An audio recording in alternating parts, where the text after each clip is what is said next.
Welcome back, Stella. Today we are going to start with indefinite integrals. So, let's get into the evolution slide. So, we ended up last time we completed this first part, which is vocabulary and notation. So, we're going to start today with indefinite integrals. Okay, before going into it, let me first remind something.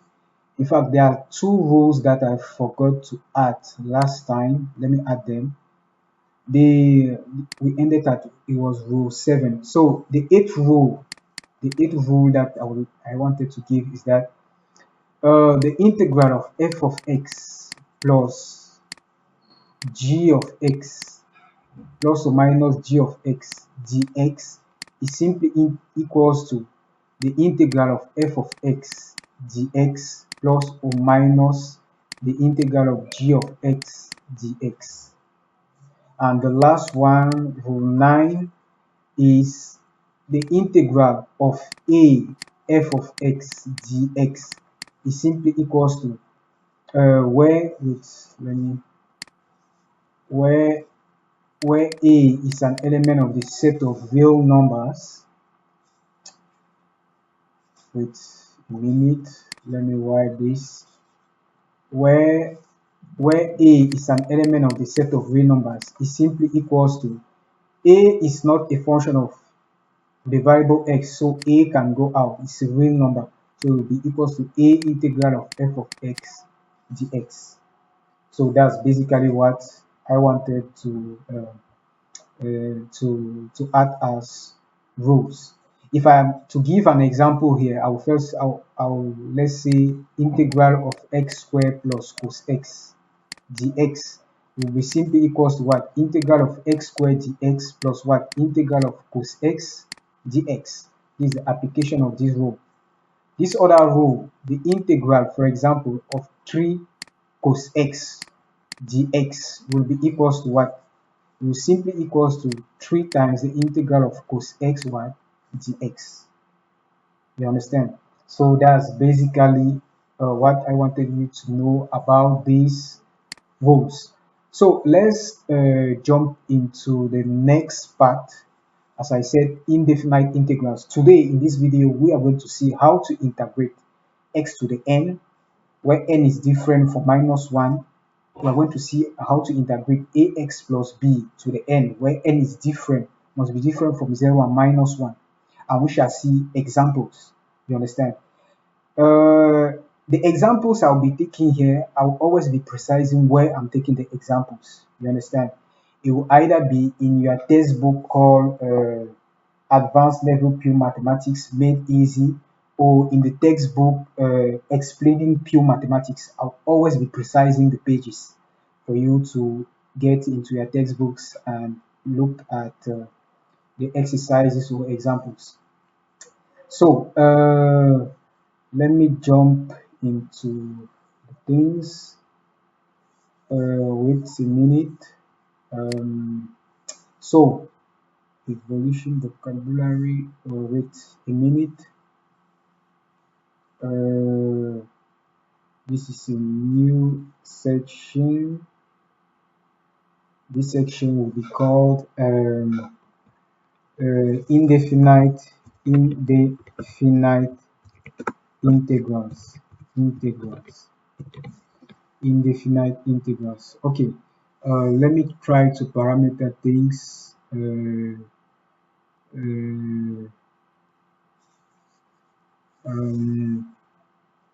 Wait a minute. Let me try to parameter the pages.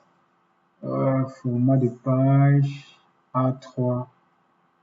Okay, I think it's okay. Wait. Okay, that's good. Now let's get into our stuff.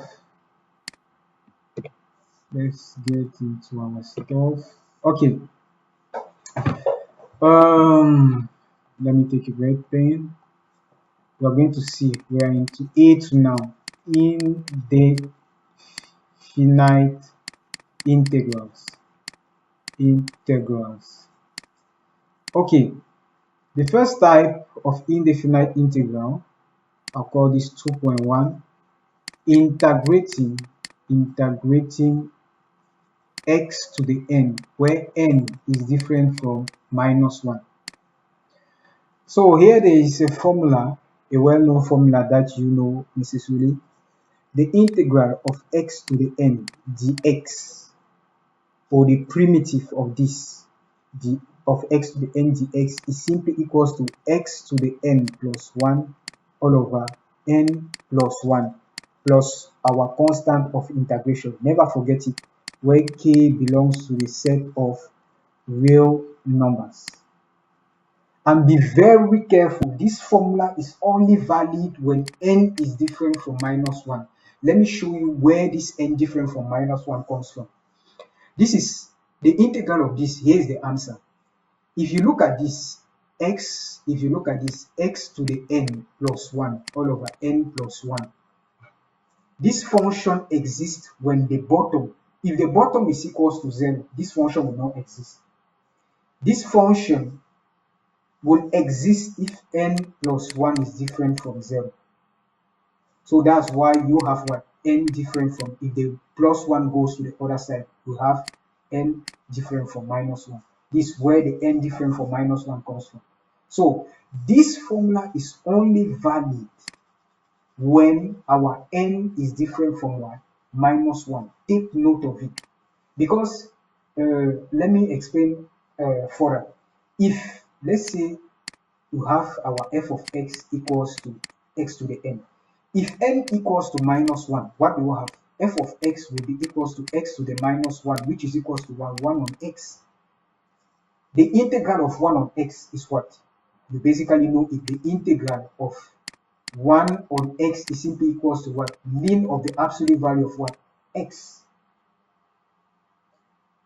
plus what? Our constant of integration. So be very careful. Be very, very careful. This above formula is only valid when n is different from -1. Okay, let's take some examples. Let's take some examples.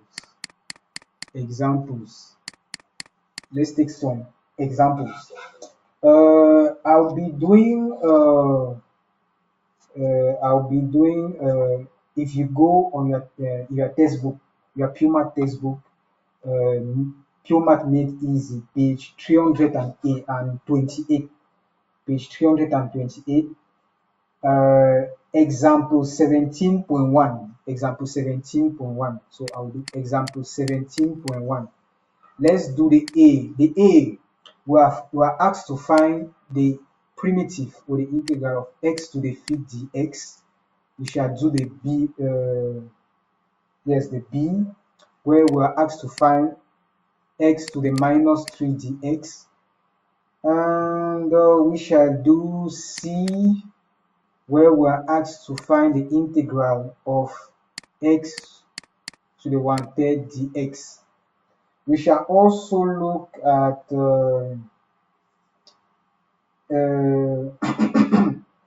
let's say exercise. Okay, let's first do this. Okay, for the first one, for the A, let me write solution. Let me write solution. For the first one, the integral of x to the 5th dx will be equals to what? X to the 5th plus 1 all over what? 5 plus 1 plus the constant of integration, which is simply equals to what?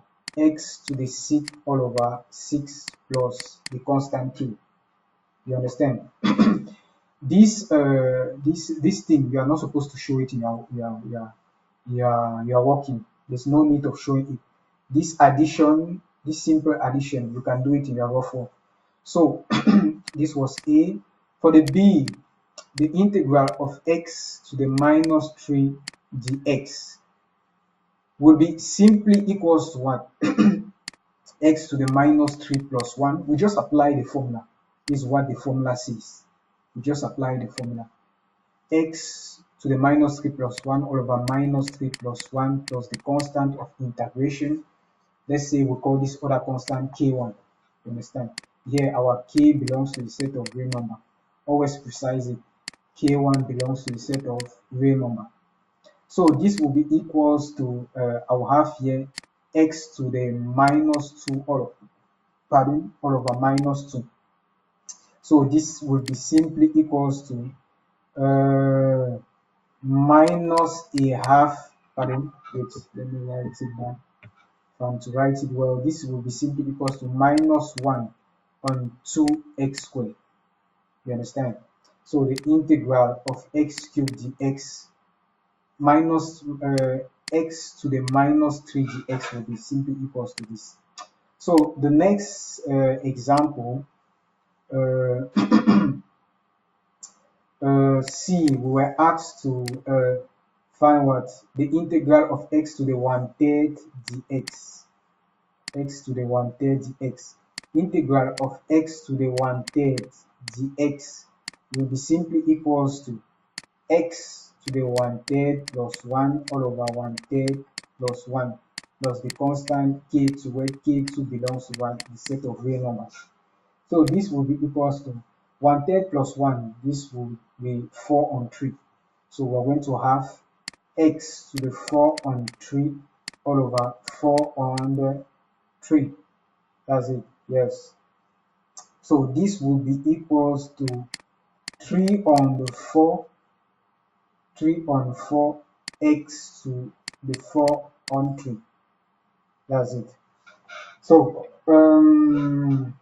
yes, that's basically the answer. So the integral of x to the 1/3 dx will be, don't forget your constant of integration plus k, here is plus k1. Never forget the constant, plus k2, where our k2 belongs to the set of real numbers. So let me do two other examples. Let's do in your textbook, the same page 328, pure maths made easy, exercise 17.1. Let's look at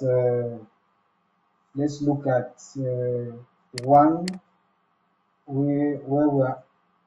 Let's look at the let's look at the 4, where you are asked to integrate the square root of x plus 1 all over the cube root of x. And let's do a last one. You are asked to integrate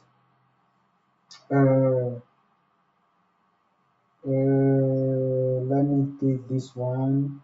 You are asked to integrate, this is f of x equals to, let's do the fifth one. You are asked to integrate f of x equals to 4 on the x cubed minus 2 on the x squared minus 5x cubed. Okay, let's do that quickly. Let me create a new page. This is 2. Okay.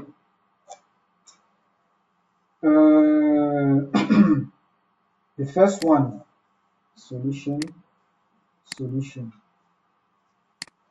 The first one, you are asked to integrate f of x equals to the square root of x plus 1 all over the cube root of x.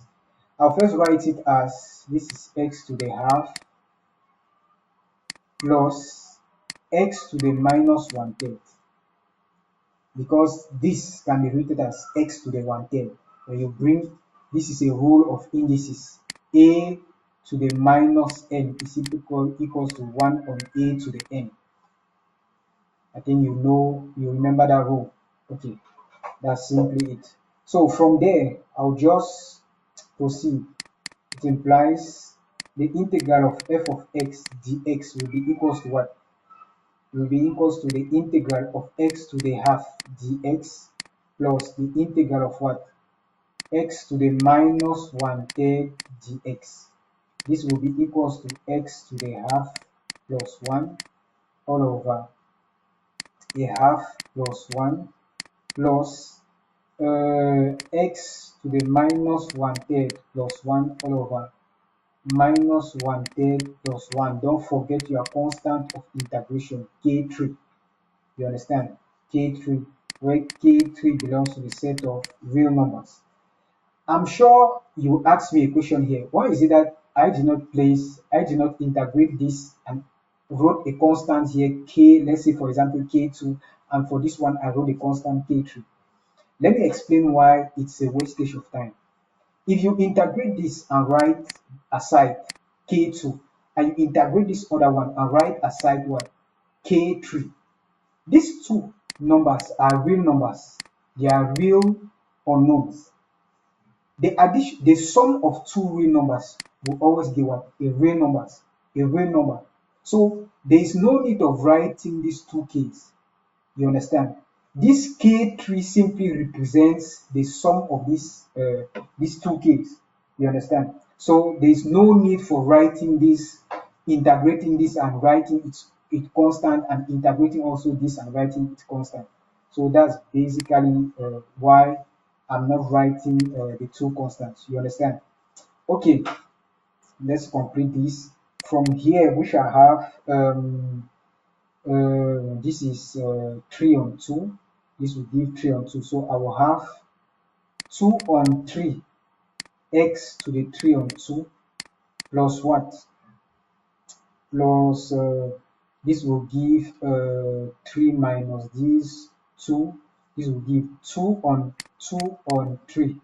I think, yes, I think it's the same answer. This will give 3 minus 2. Yes.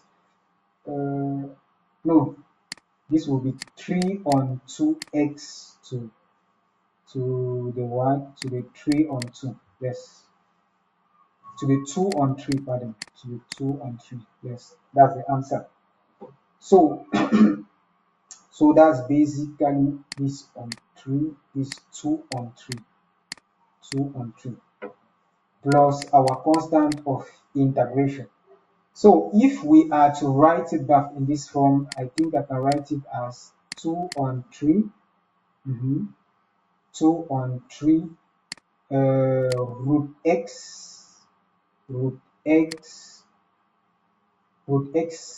cube. That's it. Plus 3 on 2 x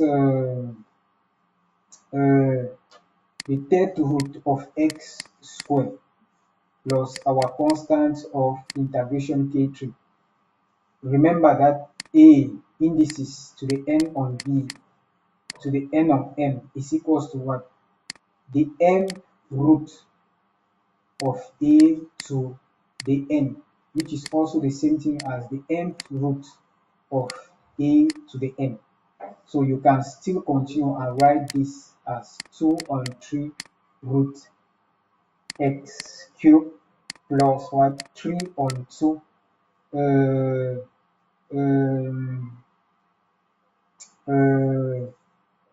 cube root of x squared plus our constant of integration k3. So this is basically all for question 1. I'll leave question 2 for you. So what you basically do here, you write this back as 4x to the minus 3. You write this minus 2x to the minus 2 and minus 5x cubed. You understand? And you proceed to your integration. So this will be the integral of this dx minus the integral of this plus the minus the integral of 2 this. So here you are going to have the integral of what? 4x to the minus 3 dx minus the integral of 2x to the minus 2 dx minus integral of 5x cubed dx. Now, if you recall a rule that the integral of f of x dx is simply equals to a integral of f of x dx, you apply this to this, you are going to have 4 integral of x to the minus 3 dx minus 2 integral of what? x to the minus 2 dx minus 5 integral of x cubed dx. So that's basically what you're going to have. So let's meet ourselves in the next video where we're going to see how to integrate ax plus b raised to the n with n different from 0 and minus 1. So see you in the next video.